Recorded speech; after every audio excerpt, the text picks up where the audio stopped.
Shalom.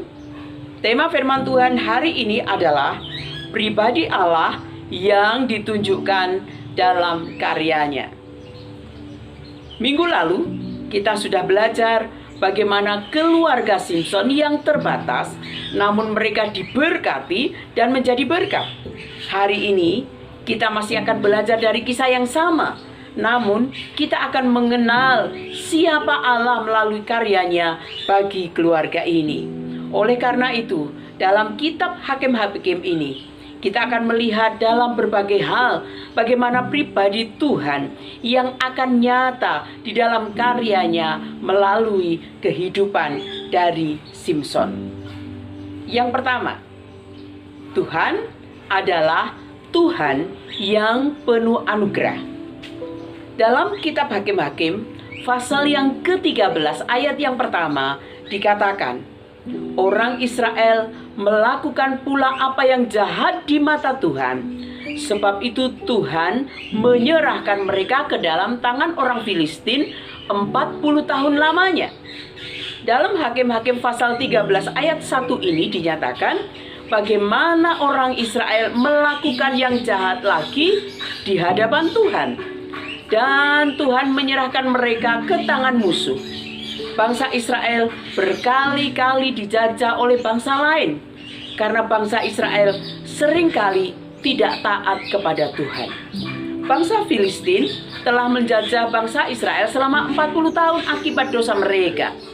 Tentu saja bangsa Israel sangat menderita dan Tuhan tidak ingin bangsa Israel lebih lama lagi menderita. Tuhan merencanakan untuk membebaskan bangsa Israel. Pada saat itu Tuhan menyatakan dirinya kepada sepasang suami istri yang berasal dari suku Dan. Pasangan ini adalah Manoah dan istrinya. Mereka adalah orang-orang yang saleh, namun mereka belum mempunyai keturunan. Sebab istri Manoah adalah seorang perempuan yang mandul, demikian firman Tuhan. Maka Tuhan sendiri mengunjungi istri Manoah dalam wujud malaikat.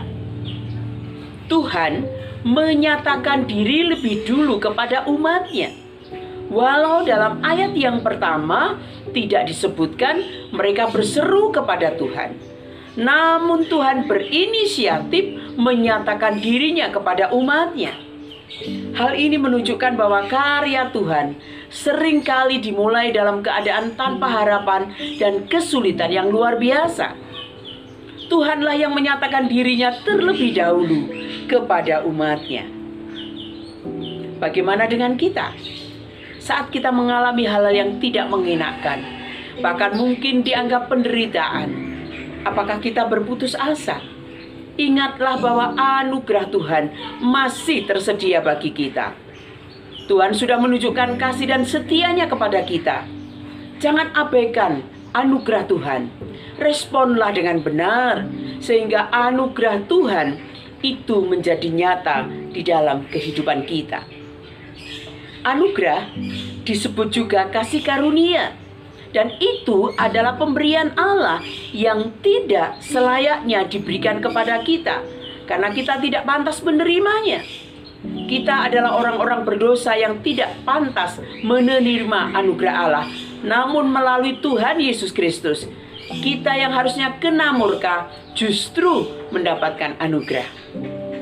Efesus pasal yang kedua ayat yang keempat mengatakan, tetapi Allah yang kaya dengan rahmat oleh karena kasih-Nya yang besar yang dilimpahkannya kepada kita, telah menghidupkan kita bersama-sama dengan Kristus, sekalipun kita telah mati oleh kesalahan-kesalahan kita. Oleh kasih karunia kamu diselamatkan. Tuhan menahan murkanya dan sebaliknya memberikan kita anugerahnya. Perhatikan kata oleh kasih karunia kamu diselamatkan. Kitab Keluaran pasal yang ke-34 ayat yang ke-6 juga mengatakan bahwa Allah penyayang dan pengasih, panjang sabar, berlimpah kasih setianya. Di dalam sepanjang sejarah manusia, kita melihat bahwa Tuhan kita adalah Tuhan yang tidak berhenti menunjukkan berbagai cara kepada umatnya untuk menunjukkan kasih dan kemurahannya. Rasul Petrus memberikan nasihat agar kita bertumbuh di dalam kasih karunia. 2 Petrus pasal yang ketiga ayat yang ke-18 mengatakan, "Tetapi bertumbuhlah dalam kasih karunia dan dalam pengenalan akan Tuhan dan Juru Selamat kita Yesus Kristus. Baginya kemuliaan sekarang dan sampai selama-lamanya." Kata bertumbuhlah merupakan kata kerja aktif imperatif, artinya kata kerja dalam bentuk perintah. Petrus menasihati dan memerintahkan untuk kita bertumbuh dalam pengertian akan kasih karunia, karena makin baik pengertian kita akan kasih karunia, maka makin baik kita hidup sebagai orang percaya. Yang kedua, Tuhan adalah Tuhan yang memberkati. Saat kita mendengar kisah Simson, kadang pikiran kita hanya berpusat kepada rambut Simson. Padahal dia memulai pelayannya bukan karena rambutnya, namun karena Tuhan memberkatinya. Simson sangat beruntung karena memiliki orang tua yang saleh. Tidak seperti Yefta misalnya, hakim yang lain yang ada di Israel. Dalam pasal 13 ayat 24 disebutkan, lalu perempuan itu melahirkan seorang anak laki-laki dan memberi nama Simson kepadanya. Anak itu menjadi besar dan Tuhan memberkati dia. Jelas sekali ayat ini mengatakan bahwa anak ini menjadi besar dan Tuhan memberkati dia. Berkat Tuhanlah yang memampukan dia melayani Tuhan. Akan tetapi setelah dia dewasa, perbuatannya tidak kita pahami. Namun Alkitab dengan jelas mengatakan bahwa Tuhanlah yang memberkati dia. Di dalam kitab 1 Tawarikh pasal yang ke-17 dikatakan, "Kiranya engkau sekarang berkenan memberkati keluarga hambamu ini, supaya tetap ada di hadapanmu untuk selama-lamanya. Sebab apa yang engkau berkati ya Tuhan, diberkati untuk selama-lamanya." Ini adalah doa Daud. Sebagaimana Daud berdoa kepada Tuhan untuk keluarganya agar diberkati oleh Tuhan selama-lamanya, maka biarlah doa ini juga menjadi doa kita, agar dalam kehidupan kita, hidup kita akan diberkati oleh Tuhan selama-lamanya. Sebab dikatakan, apa yang engkau berkati ya Tuhan, diberkati untuk selama-lamanya. Yang ketiga, Tuhan adalah Tuhan yang mendengar doa. Berdoa bukanlah suatu peristiwa, melainkan suatu cara untuk menjalin hubungan dengan Tuhan. Hubungan yang dekat dengan Allah seperti ini terbangun ketika umat Allah menjadikan doa sebagai gaya hidup mereka. Ada beberapa peristiwa di dalam kisah hidup Simson yang bisa kita lihat bagaimana Tuhan menjawab doa Simson di dalam kisahnya. Kita bisa melihat Tuhan mendengar dan menjawab doa Simson pada saat dia kehausan. Di dalam Hakim-Hakim pasal yang ke-15 ayat 18-20. Ketika Simson dapat membunuh bangsa Filistin, dia mengalami kehausan. Simson berdoa kepada Tuhan untuk minta air supaya ia dapat minum, sehingga perjalanannya menjadi kuat dan segar. Tuhan mendengar doanya. Dengan membelah gunung batu, keluarlah air untuk minum. Oleh tangan hambamu ini telah kau berikan kemenangan yang besar. Masakan sekarang aku akan mati kehausan dan jatuh ke dalam tangan orang-orang yang tidak bersunat ini. Dalam ayat yang ke-18. Kemudian Allah membelah liang batu yang di Lehi, dan keluarlah air dari situ. Ia minum, lalu menjadi kuat dan segar kembali. Sebab itu dinamailah mata air itu mata air penyeru, yang sampai sekarang masih ada di lehi. Bagaimana dengan kita? Saat kita ada masalah dalam keadaan terdesak, apa yang kita lakukan? Berserulah kepada Tuhan. Sebab sesuai dengan janjinya, Tuhan akan mengabulkan permohonan kita. Saudaraku, mujizat Tuhan masih berlaku sampai sekarang. Dan Tuhan masih mampu melakukan itu kepada kita. Tuhan juga mendengar dan menjawab doa Simson saat dia minta kekuatan. Di dalam Hakim-Hakim pasal yang ke-16 ayat 28. Pada saat bangsa Filistin mengadakan perayaan korban sembelihan kepada allahnya Dagon, para raja-raja dan rakyat berkumpul di gedung yang besar, kemudian minta supaya Simson untuk datang dan melawak. Seorang anak menuntunnya keluar dari penjara. Simson minta dilepaskan supaya dia bisa meraba tiang gedung itu. Saat dipermalukan seperti itulah, Simson berdoa kepada Tuhan, katanya, "Ya Tuhan Allah, ingatlah kiranya kepadaku dan buatlah aku kuat sekali ini saja ya Allah, supaya dengan satu pembalasan juga kubalaskan kedua mataku itu kepada orang Filistin." Dalam Hakim 16 ayat yang ke-28. Simson menyebut nama Tuhan Allah sebagai tempat terakhir dia memohon, "Buatlah aku kuat." Simson sadar bahwa kekuatannya tidak berasal dari dirinya sendiri, melainkan dari Tuhan. Simson tahu sekalipun rambutnya mulai tumbuh, dalam Hakim-Hakim 16 ayat 22, dia tidak lagi mengandalkan rambutnya. Kekuatan yang luar biasa itu bukan miliknya, melainkan milik Allah. Dan Tuhan menjawab doa dari Simson. Jawaban Tuhan kepada Simson. Dan Simson memegang kedua tiang tengah tempat rumah itu berdiri, dan di atasnya tempat itu ditinggali. Yang satu dengan tangan kanannya dan yang satunya lagi ada di sebelah kirinya. Dan Simson berkata, "Biarlah aku mati bersama orang Filistin." Dan dia membungkuk dengan segenap kekuatannya, dan rumah itu jatuh ke atas tuan-tuan dan ke atas semua orang yang ada di dalamnya. Jadi orang yang mati yang dibunuh pada kematiannya lebih daripada orang yang dibunuh dalam hidupnya. Hakim-Hakim 16 ayat 29 sampai 30. Bagaimana dengan kita? Apa yang kita lakukan saat kita mengalami kesulitan hidup? Kepada siapa kita minta pertolongan?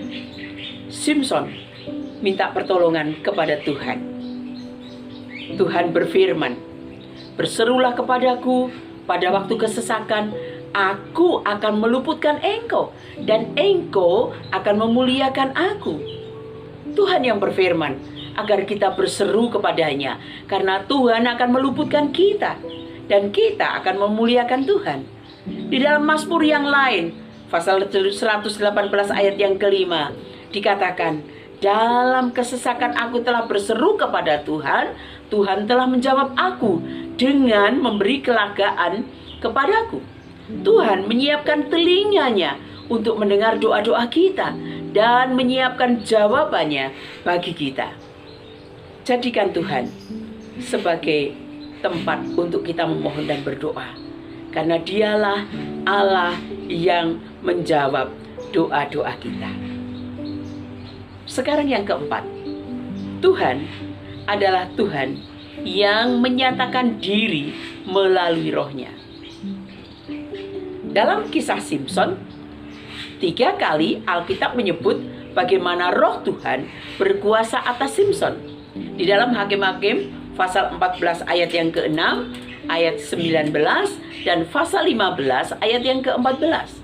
Disebutkan Roh Tuhan adalah rahasia kekuatannya. Sebenarnya tidak ada petunjuk jika Simson seorang raksasa atau seorang laki-laki dengan otot yang kekar. Orang Filistin tidak mengerti bagaimana menjelaskan rahasia kekuatan dari Simson.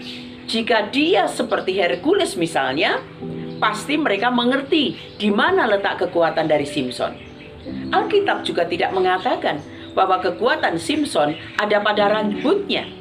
Simson menceritakan kepada Delila jika dia nazir Allah. Rambutnya adalah lambang lahiriah dari janji dan penyerahan seorang nazir. Memang Alkitab menceritakan saat ketujuh rambut jalinannya dicukur, kekuatannya lenyap.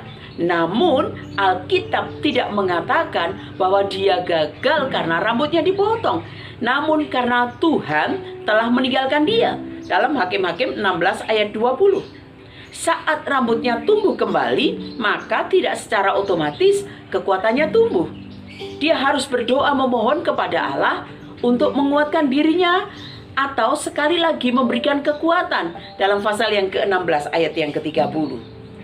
Kemenangan Simson yang terakhir sama sekali tidak terjadi karena kekuatannya sendiri. Sebaliknya, karena Roh Allah bergerak dengan kuasa serta membawa kuasa yang sama yang telah dikenal Simson dari peristiwa sebelumnya.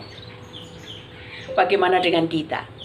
Dalam kitab Hakim-Hakim, Roh Allah tidak dinyatakan sebagai sesuatu pengaruh yang berasal dari tempat yang jauh, namun Allah sendiri yang selalu hadir secara perorangan di dalam kuasa Rohnya.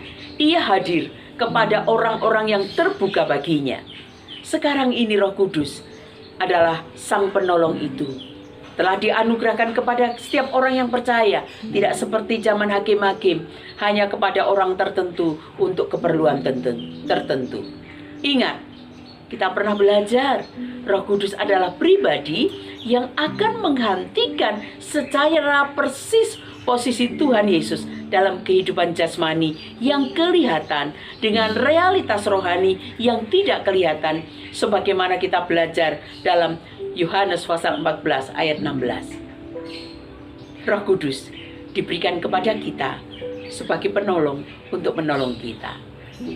Yang kelima, apa yang harus kita lakukan sebagai manusia untuk meresponi anugerah Tuhan dan pernyataan diri Tuhan kepada kita? Yang pertama adalah kesediaan manusia untuk dipakai dalam karyanya. Selain Tuhan menyatakan dirinya kepada keluarga Manoah, Allah juga menuntut keterlibatan Manoah dan istrinya untuk merealisasikan rencana pembebasan Allah. Bagaimana bentuk keterlibatan Manoah dan istrinya?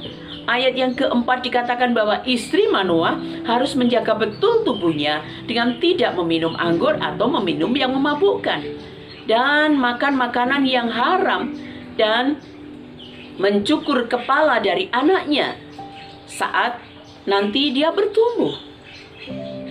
Bersediakah kita dipakai oleh Tuhan? Allah rindu menyatakan dirinya, namun perlu ada kesediaan dari kita untuk kita rela dan berserah kepada kehendak Tuhan di dalam kehidupan kita. Yang kedua, perlu adanya kesediaan untuk taat dan beriman kepada Tuhan. Siapakah yang harus taat dan beriman kepada Tuhan?